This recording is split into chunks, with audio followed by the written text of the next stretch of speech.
Hi everyone, Teresa here again, T-Mac for short, you already know. Today we will be diving into the Sahara Conference of the BAL Games. Like we know, the BAL Games already started last week, and the MakTown Flyers of Makurdi, Nigeria have already introduced themselves into the continent and into the BAL this season by winning their first game against JCR Kings of Cote d'Ivoire. And now they are preparing for a big clash against the 2023 BAL champions, Ahly of Egypt. Today, I want to break down where the MakTown Flyers stand and what they are up against in the Sahara Conference. In their first game against JCR Kings, the Flyers were a perimeter nightmare. They hit 10 triples and recorded a staggering 25 assists on 25 made points. That is 100% assisted scoring on its own, and a testament to elite basketball movement and chemistry. But then against Fuse the Rabat, the efficiency dipped. While they remained active on the defensive end with 11 steals, the playmaking stalled and they dropped to just 12 assists in that game. Basically, the contrast between this game and their first game is very clear. When the Flyers play together, when they move the ball together as a team, they win. But when they begin to play individual games or joke around with those contested shots, that's when they struggle. And that's what we saw between them and Fuse the Rabat. Moving forward to Wednesday, there are 3 non-negotiables that I think the Flyers need to pay attention to. Because the BAL is a space where you have to improve as the game progresses. Like, you don't have time to think about anything but to improve. So scouting your team is important.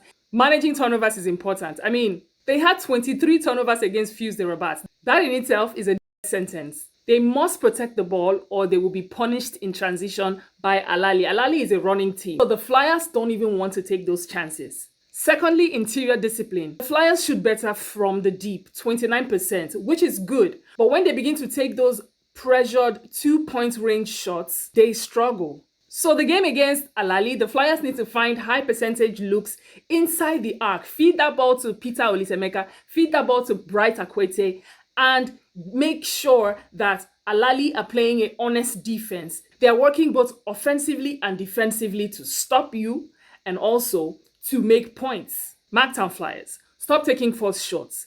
When you're not scoring from the deep, attack the basket. That is what your team is known for. Those attacks from Thomas Agbo, those attacks from Patrick Abba.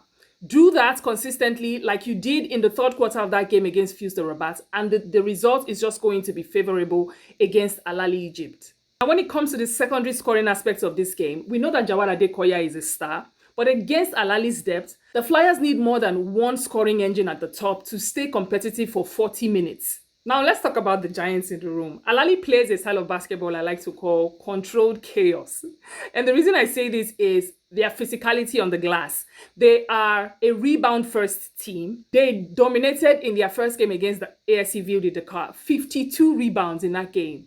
Against a team as strong as ASC Ville de Dakar, they don't just win the ball, they bully a team to get those rebounds. But I think with people like Peter Olisemeka, who is one of the highest rebounders in the BAL itself, and an experienced player like Bright Akwete, they will match that energy back to back in that game. Another thing about Ahly is that on the charity stripes, they are masters at drawing contact.